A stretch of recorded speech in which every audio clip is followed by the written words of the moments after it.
How to allow Discord to access your microphone. That's what I will show you in this video. But before we begin, make sure to subscribe to the channel and ring the bell to get notified whenever a new video is uploaded. With that said, let's get started. Open your settings.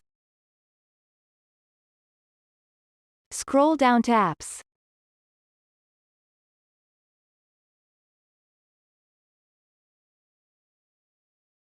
Search for Discord.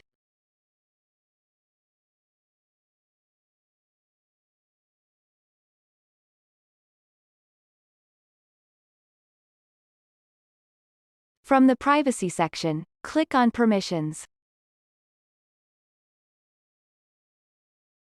And from the Denied section, click on Microphone. Set the microphone access to either only while using the app or to ask every time. Choose what suits you best. And that's it. That's how to allow Discord to access your microphone. If you have any questions, please leave them in the comment section down below. With that said, see you in the next video.